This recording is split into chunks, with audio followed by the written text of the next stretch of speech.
பழுத்த ஆரம்பத்துல ஒரு ஹீரோ வந்து பார்க்கிறான். அவன் உடம்பு புல்லா இரத்தம். அந்த இரத்தத்துல அவன் எழுந்திக்கிறான். இது என்ன ஒரு சூப்பர் கதை.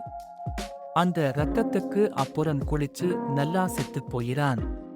ஆனால் அந்த இரத்தம் மட்டும்தான் அவனை உயிரோடு வைத்திருக்குது. அவன் கதை எப்படியோ ஒரு போராட்டம் மாதிரி. உயிர் வாழ்வதற்கான போராட்டம். அவன் தன்னுடைய சக்தியை கண்டுபிடிக்கிறான். அதில் ஒரு புதிய உலகத்தை உருவாக்குகிறான். இந்த இரத்தம் அவனுக்கு ஒரு புதிய ஆரம்பம். சேதம், துன்பம் எல்லாமே அவனை வலிமைப்படுத்துது. அவன் குளிக்கிற போது அந்த இரத்தம் அவனை மறுபடியும் உயிரோடு கொண்டு வருது. இது ஒரு சின்ன சின்ன வெற்றியின் கதை.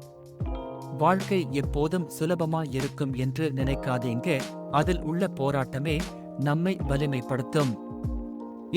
இதெல்லாம் கணவன் தெரியுது நம்ம ஹீரோக்கு. அதனால நீங்க யாரும் பயப்படாதீங்க. இது சும்மா கேடி கேமிங் பண்ணு மூவி மச்சான். எப்படி இருக்க? சாப்பிட்டியா? நீ என்ன பண்ற?